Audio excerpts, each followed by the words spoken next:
So welcome to another episode of Sports Xtra, and my name is Ruvimbo Chakoreka, as usual, your host. Make sure that you like, you share, you subscribe on YouTube, Facebook, Instagram, and even on Twitter. And of course, the man who obviously makes the extra at the moment here is Mr. Tich. Now, Mr. Tich, obviously a fantastic weekend of sporting action locally, regionally, internationally.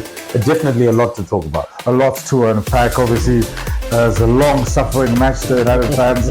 We're going to put our emotions aside, try to find some objectivity, but exciting things happening on the continent, on the local front, and we're going to unpack it. Oh yeah, we definitely are going to unpack it. So what you can expect on the show, Dynamos in Ngezi Platinum stars out. That is what we're talking about in terms of continental football and our participation in that. We've also got cricketing action. Well, the women are in the T20 Cup, whilst we've also got the CAB St. George's T20 Smashing Cricket Tournament coming up. We're going to give you our thoughts and a direction around that. But also, hockey was here last week, and we've got to speak to the coach, Tendai Mareza, as well as one of the youngsters as well, and we're also going to be unpacking that. Premier League, who can let go of that? Man United. But anyway, it happens. For those of you that haven't joined the Fantasy Football League yet, well, you can go onto our Facebook page, Instagram handle. You can be able to find the link around that. All this and so much more right here on Sports Extra.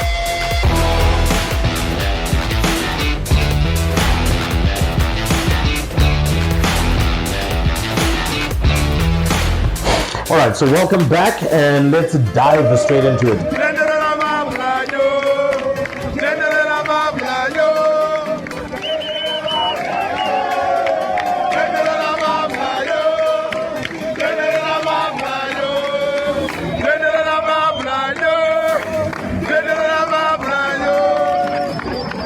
So Tich, Dynamos are in. Next round, a second round of the CAF Confederations Cup. Well, that's the preliminary round, just in case you might get that twisted. It's the preliminary round still. So still a lot of work to be done. But for Madimbare,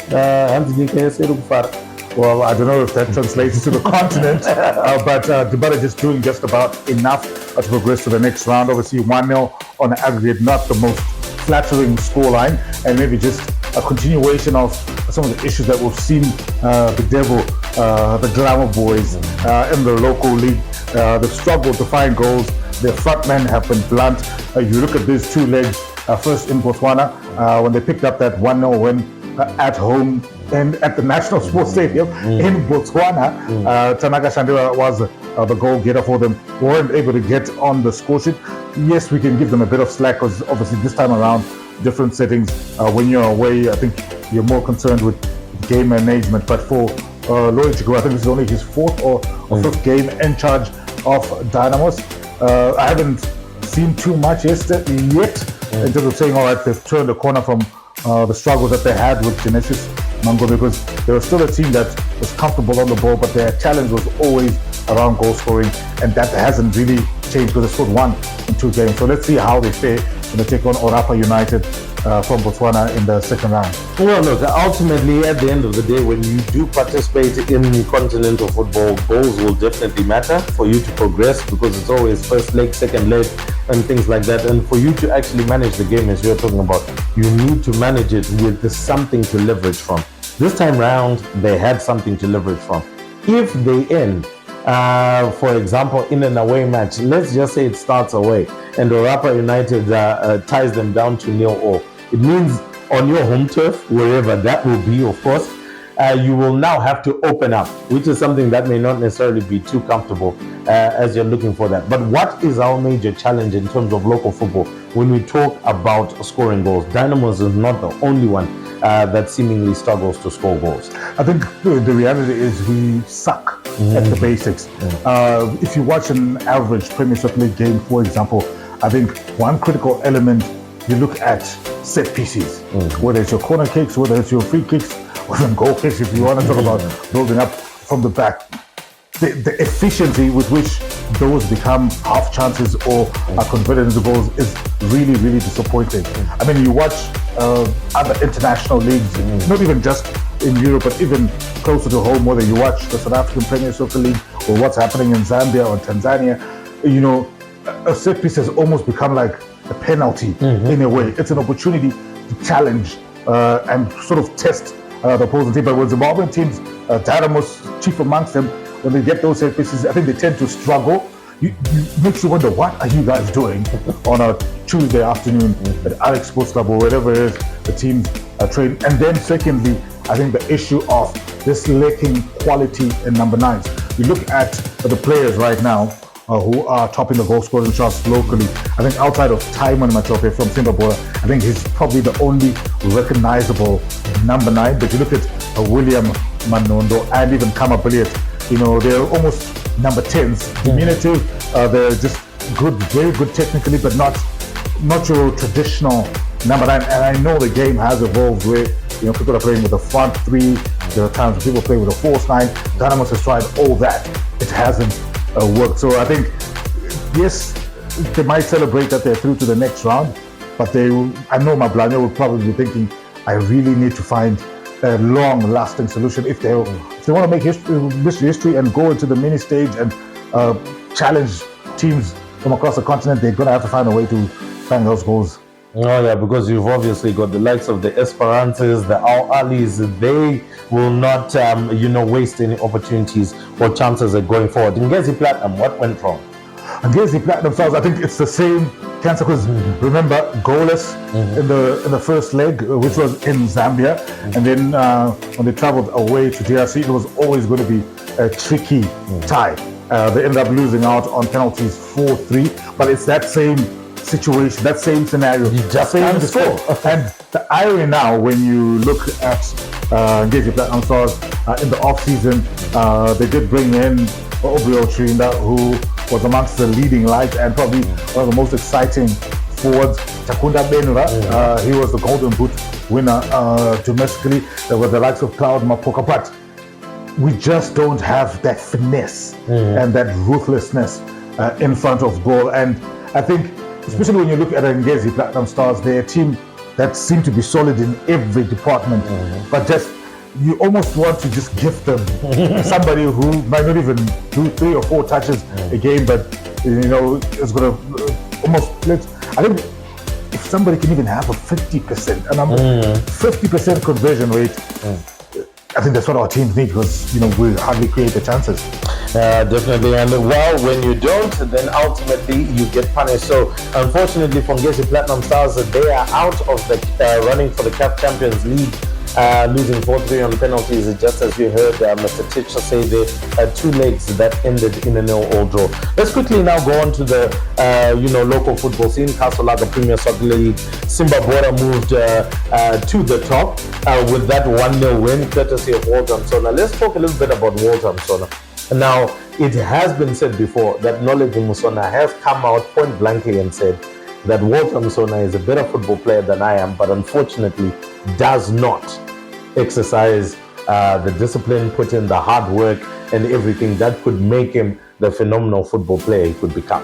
In terms of technical ability, I think I agree with Knowledge. His head and shoulders not just above his older brother, who was, a renowned player himself, a long-time captain of our national team. I think there's very few. I can think of maybe Brian Banda from FC Platinum, Isa Sadiki from Dynamos, in terms of players that I'll put in that bracket of the quality. You look at that set piece that he scored at home to Bulawayo Chiefs, top drawer stuff. It's necessary. I think it just speaks to his quality as a player. And yes, that criticism is fair, that maybe he doesn't work as hard. But I think when you look at the role that he has played and the responsibility that he has been given at Zimbabwe with the armband and now contributing with 8 goals, if you're going to call him lazy or not really fully applying himself, and he can deliver that quality. But I think for me, one of the most enjoyable things about this season has been I think it's now 11 games at Mazanai. It's become a fortress. Dynamos went there, they lost. Highlanders went there, they lost. And it's just about the culture that's there. The community of Shamba has really embraced that. And I think as much as we might criticize players like Walter in terms of maybe their application, I think they're also players who thrive on love. And I think just the vibrancy and passion that's coming out of Shamba, especially at Wazanai, I think it's bringing out the players in these players, the best in these players, particularly Walton Sona. Oh yeah, well, most definitely. There were other matches that were played as well. Rentos beat Greenfield 2-1 at Fufara Stadium. ZPC Kariba beat Arano Movers by 1-0 at Ruvimbo Stadium. And of course, as you can see on the screen, we do have the log standings as it stands for now. So Zimbabwean there right on top. And that was also courtesy of the fact that FC Platinum didn't go and do business at Bikita Minerals. How did they falter at Bikita Minerals? It's not a surprise. You just have to you just have to look at their recent history, and you track back to their last 5 matches. They've got 3 defeats in their last 5 matches. And I know you guys, especially those of the FC Platinum affliction, FC Platinum, or twice they've gone top, they've been yanked down by Zimbabwean. And I think that's an untold story about the character that Zimbabwean are doing, because time and time again they're having to claw back, and they don't have the pedigree as a club. Yes, they might have the quality of players, but as a club, they don't have the pedigree of an FC Platinum that won 4 titles on the trot. You cannot question that experience. You cannot challenge the quality that Norman Mapeza has, especially in that dugout. He's been there, done that. He knows how to manage a league campaign. Obviously, you look at the opposite dugout at Wazanai, Tundra and Deraya, always the bridesmaids, never the bride. I think you look at this time at Ngezi, runners up, at Dynamos, runners up. So I know psychologically that could probably be playing on their minds, but a 2-point gap going at this stage of the season, we're just down to last 10 odd games. I think we're down to the last 10 games. So this is squeaky clean brown time, if we were to take pro football parlance from say Alex Ferguson. So FC Platinum last season, I think the excuse was they were in transition. This season, I think Zimbabwean might just have a better plan, and that home advantage that they've enjoyed was a lot. The backward, 11 games in your own backyard that you've not suffered a defeat. I think that's a hallmark of a team that is definitely going to be there at the end of the season, challenging for the title. Well, let's see whether they can actually challenge and win it ultimately. There'll be others as well that will be just lurking in the shadows, especially the likes of Ngezi Platinum. They tottered at the beginning of the season, but now they've just gained some rhythm on the local football scene. And to think about it, they don't have CAF Champions League to think about anymore. Now they can fully focus on the league, and well, of course, Chibuku Super Cup is there, but to fully focus on the league. And if they go full tilt, who knows what might actually happen in the end. But let's move on from there and actually talk a little bit about cricket now. We shift over to cricket. Women's T20 Cup in Bulawayo. One of the most important highlights over this past weekend was Sean Mayers, senior Lady Chevron's batter, coming out and scoring 2 centuries over the weekend. The first one 110, the other one scored just yesterday 103. We've also seen other senior batters coming in, scoring the 50s, scoring the 70s. I believe Lauren Perry scored the 76. She's relatively young, so that's showing some good potential. Beloved Biza, once again, just doing so well, and she's only 15 years old at the present moment.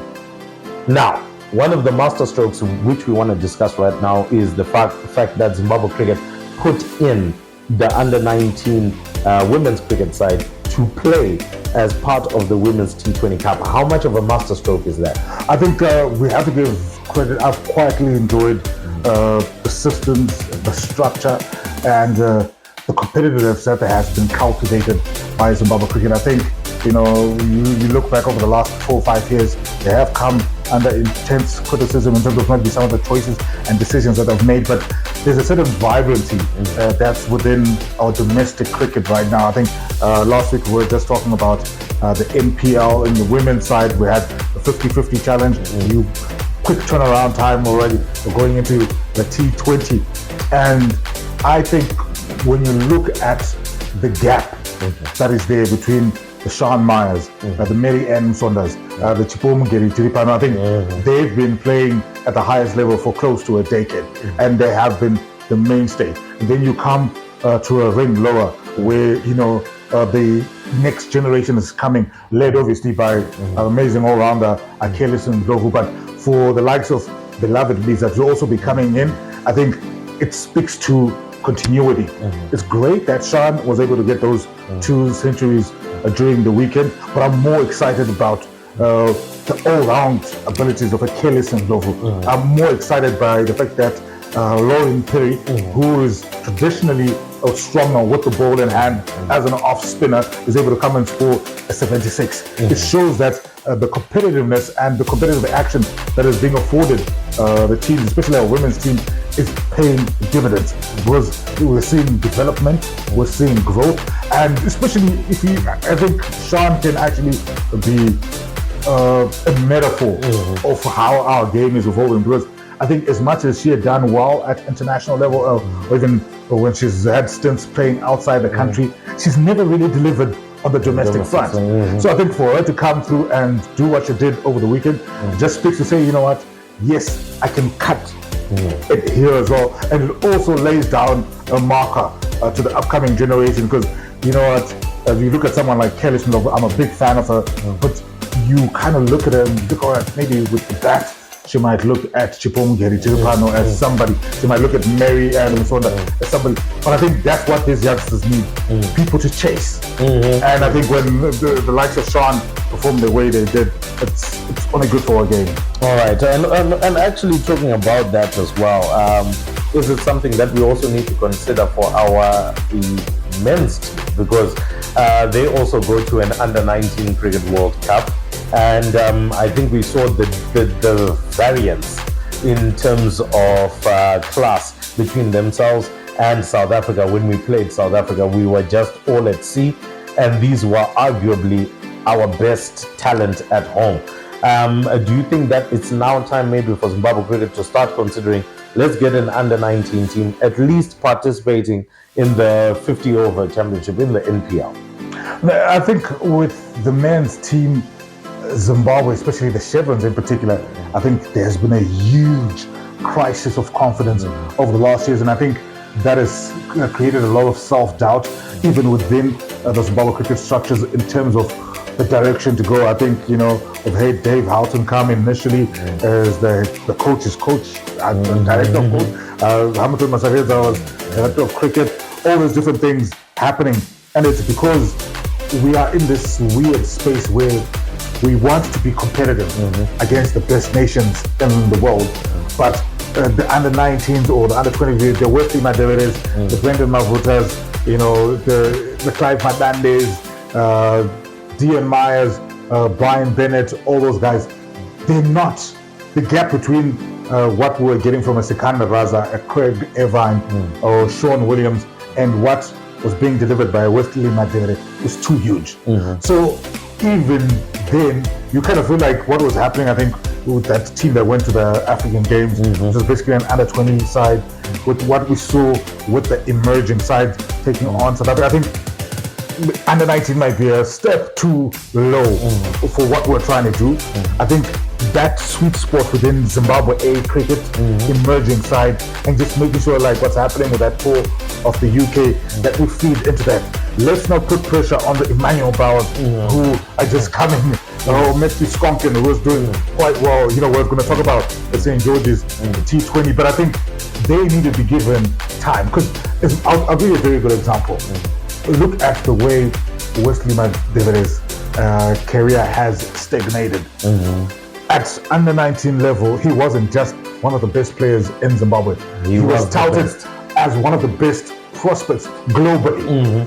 But you look at other players that he played at that World Cup and how they've been able to become mainstays in Australia and South Africa, and you then realize that that development pathway from under-19 to your mid-20s, there's still a big gap. So I think a lot of work to be done. So I don't know whether I would necessarily want to see an under-19 side, but I would like to see a core group of that emerging or something that looks like a Zimbabwe A side playing regularly against a Mountaineer side that has got your traditional guys, the guys who've been playing either domestic cricket for years or have international caps.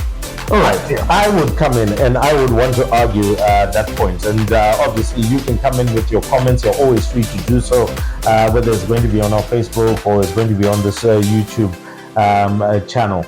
Look, my general thoughts and the consensus around this is the fact that when we look at international cricket, how some of the top cricketers have come and stepped onto the plane in terms of coming in whilst they were 18, 19 and so on, and how they've also generally progressed and remained right at the top also then becomes a cause of concern for me, that the under-19s do need to be involved. So for example, if we were to take a look at the likes of Shakib Al Hasan, who has now become literally a legend of Bangladesh cricket. He stepped onto the scene whilst he was in his 19 going on into 20. And it's not like he was any slouch when he came on. He came on, he rose to a high level. At the moment, let's just say he's now ebbing in terms of his career. I mean, he's generally old now. You know, he's now in his late 30s and things like that. It is basically the twilight of his career. The Mushfiq Rahim, so that will be from a Bangladesh perspective. Let's now take a look at Shaheen Shah Afridi. He stepped into that Pakistan side at the age of 19, and already he was blitzing old men at the crease with his bowling and things like that. So it now begins to bring us back. Do we have enough in terms of Zimbabwe cricket's high performance structures? Because that's now the difference between identification of talent, which was a Wesley Madivide, a Milton Chumba, a Brendan Mafuta, and all of these, and now beginning to get them to perform, as you rightfully said, at the level Sikandar Raza, Sean Williams, Craig Irvine, Tatenda Taibus, and Hamilton Masakadza's even perform. Well, my pushback to that would be, I mean, you talk about Shakib Al Hasan, and just look at the numbers. I think maybe 300 million plus. That's the population of Bangladesh. I think at first class level, and I'm not talking even at Bangladesh Premier League level, there's 20 odd franchises. So a 19-year-old who gets to make it to the national team has probably been tested at so many different levels, whether it's at their domestic first class level with the quality of those franchises, and all the way down to the Bangladesh Premier League. I think that's the same with maybe the Shield Trophy in Australia. I think the quality of our domestic cricket is why it's hard for us to just say, because you're an under-19 who was at St. George's T20 last year, you can migrate. Because somebody who would have been at the St. George's T20 has probably never played a game of domestic first-class cricket. And then you expect him to go and then graduate and play international. So what's stopping us? So what is stopping us in terms of going that far? All right, at the present moment, I know we've got 5 functional franchises whenever we play Logan Cup. You've got your Southern Rocks now. You've got your Mountaineers, you've got your Tuskers, you've got your Eagles, you've got your Rhinos, right? What is stopping us from now going to 10? Kudos once again to Zimbabwe cricket, particularly in the NPL. They've added more and more of those teams within particular cities and towns. But now we're also asking for adding more teams to cities and towns. Is it not now also an opportunity to now say, let's add one more franchise? And then we now have got 6, which will ensure that we've got 12 franchise games that were most probably, let's just say 10 for a particular team that we're going to play at Logan Cup level. We've got 10, just bare minimums, if you get what I'm saying. Because that is the only way that we're going to increase that. The level of cricket which is being played at the high school level, I think we can all argue is just simply not enough. After the T20 at St. George's, there's another one at St. John's, and then after that you're looking at maybe during the term games, and it's going to be raining in the third term, so you won't play all. I think you have to go back to, I think, the late 90s, early 2000s, where grassroots development in Zimbabwe from a cricket perspective was at its peak. I think they decentralized cricket from just being played in the top 8 ATS schools, and then you throw in your Milton, your Prince Edward, your Churchill, or even Matara Boys, or whatever. So I think the base from which we have a pool to select players is the problem. Because I'm telling you, we have 4 franchises. That means 100 players. But from those 100, I think we'll be lucky if we can get 30 who can even be of international quality. And by saying international quality, I'm not even saying elite. I'm just saying they can graduate to be. So I think we need to go, because you look at some of the best players that have come through, especially the African players, they've come through from those programs, but we haven't seen those happen. So our base of players is not big enough. Yes, there's the Vine Cup. Yes, now we've seen a different layer being added with the National Premier League, and that's good. But my main challenge with the National Premier League, with our domestic cricket, first-class cricket, is that a season is probably a month, 2 months. Like you said, if you're lucky, 10 games. So we don't have enough players and enough cricket being played in this country. I like what they're doing in terms of sending these exchange programs. I think that could be an easier way. I think when we had the T10 last year, there were players who were selected to go for the high performance thing in Pakistan. I know some players in their individual capacity go and play club cricket in Australia or in England, but I think we need a more deliberate strategy. I don't think we can do it on our own. We don't have the structures to be able to do that. I think, there was that time with the rising stars and what was happening there, with what Tatenda Taibu was trying to do. I think that's where even some of the young players who were saying have failed to live up to the expectations sort of cut their teeth. So, but we have to go back to the grassroots. We need a kid in Chendamwea to be playing cricket, and a kid in Cholocho, in Chipinge. Yes, I understand the cost implications and everything, but there has to be a deliberate strategy, and then you can funnel them through and use that ATA system either through a scholarship drive that is anchored by Zimbabwe cricket. Yeah. Well, let's see how that one goes. We'd love to also hear your thoughts and your comments around that. But let's quickly turn our attention this time round, of course, to the schoolboy side of things. This week, of course, the Caps St. George's T20 Smash and Cricket Tournament takes place. Key to all rumors is that Peterhouse are most probably strong favorites to do it again. This time, Falcon, St. John's College, Wiseau will all be in with the shout, alongside, of course, even the likes of Hellenic, who were finalists last year, and South African contingent coming this time around is St. Albans College and Kingswood College. Kingswood, I think this should be around about their first time coming through. We've had St. John's from South Africa, we've had St. Andrews, we've had Clifton, and so on. But this time around, Kingswood is going to be coming through, also a top cricketing school. Your general thoughts quickly on this one. Will Peterhouse do a number 3? This would be the third time them taking it in a row. I think if you go back to last year's final against Hellenic, nail biting, if I remember correctly, super over was what decided. I think it was the second year in a row that it was decided by a super over.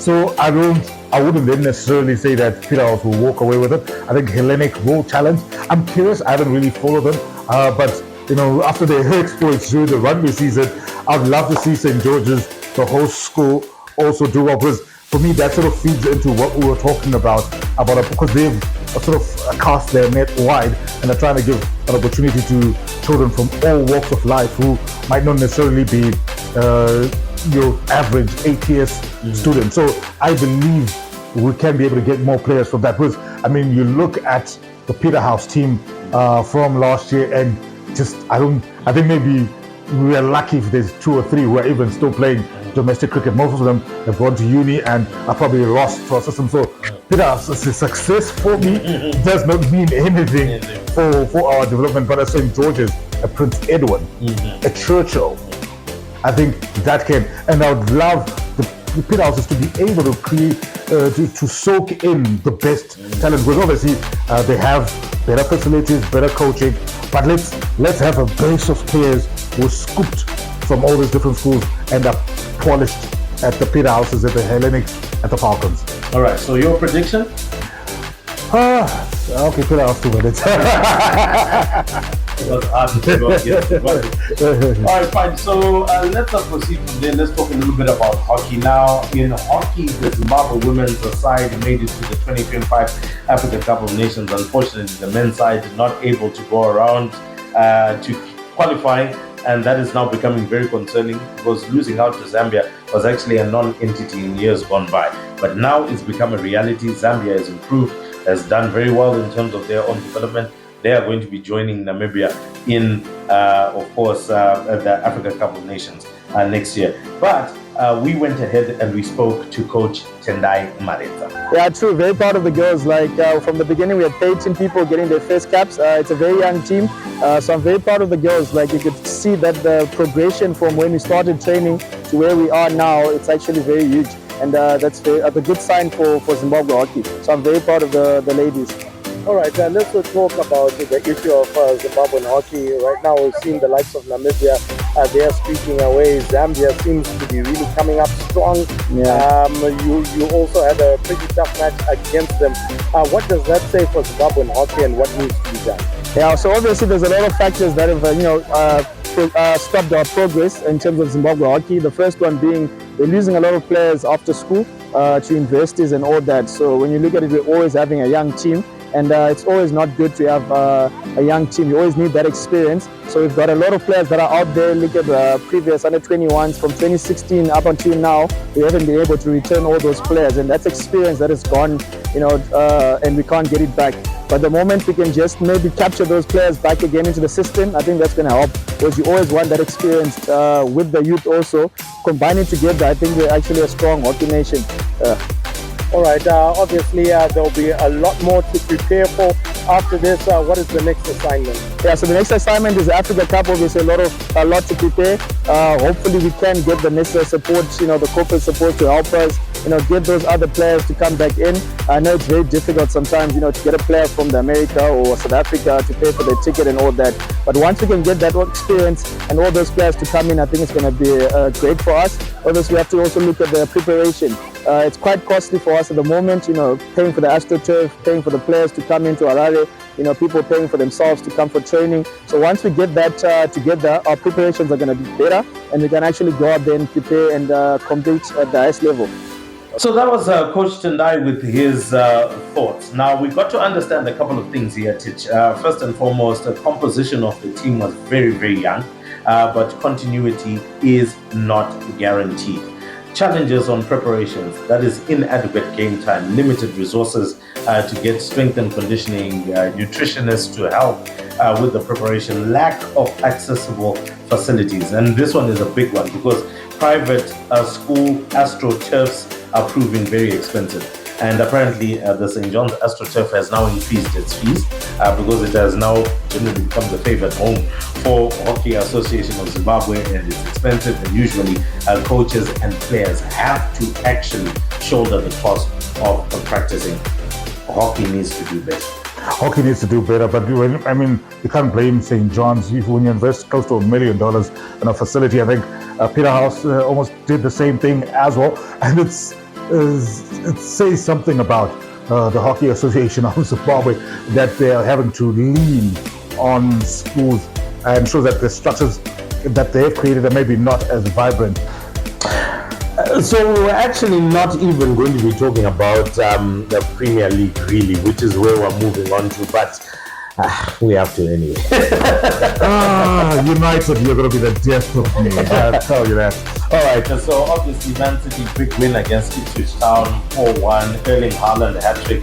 There's definitely not too much news around that, but let's talk about Manchester United. They're both beside Brighton and Hove Albion, especially under Ten Hag's tenure.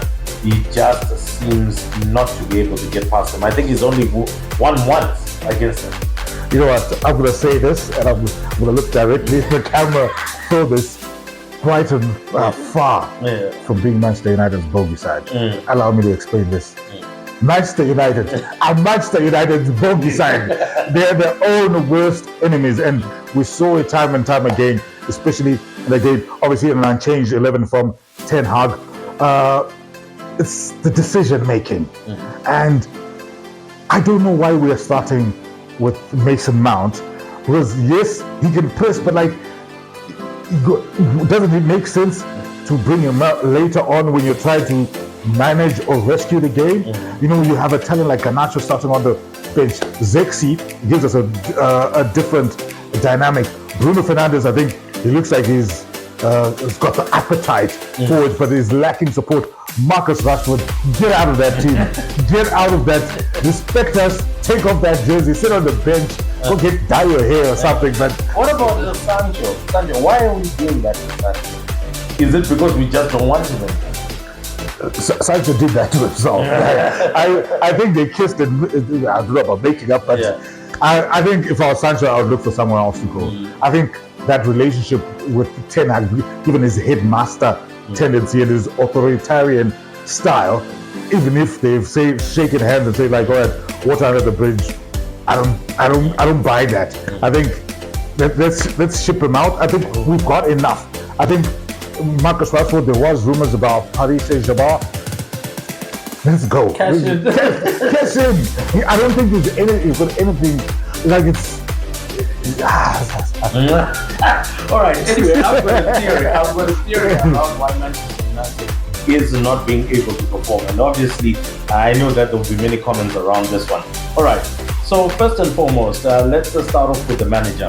How many Dutch managers outside of their Eredivisie have been successful in the rest of Europe more recently, especially in the last decade?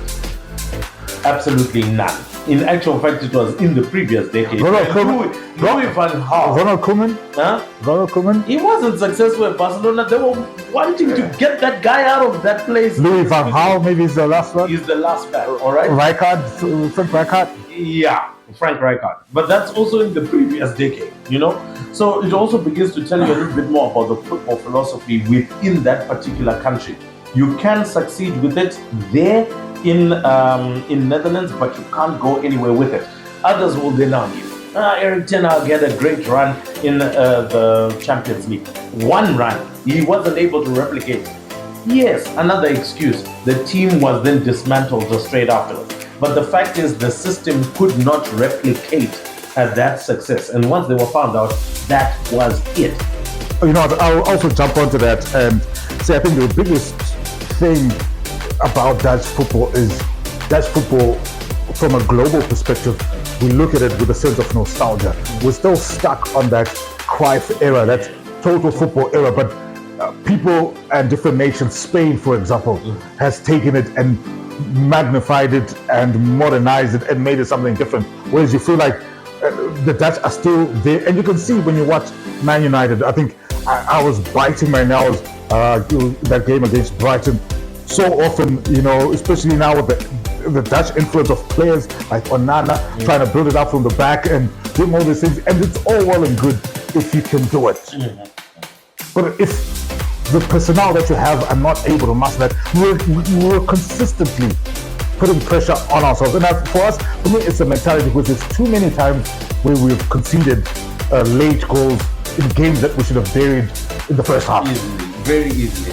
And that then comes back again to Manchester United, unfortunately, at the present moment, does not have a hunger to score. That's the reality. Score one, you're already beginning to manage the game, trying to pass the ball around, trying to keep position and control. No, the Manchester United we knew 4-0 winners, 5-0 winners, 5-2 winners, 5-3 winners. That kind of a goal-scoring appetite is not available at Manchester United, and it falls back into the Erik ten Hag philosophy. He wants a gunman that is able to receive the ball once it's been built from the back.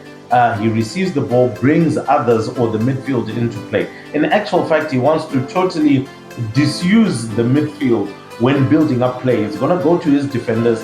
The defenders are then going to try and get the ball to the main striker, and then the main striker will involve the midfield, who will then spread it out to the wingers.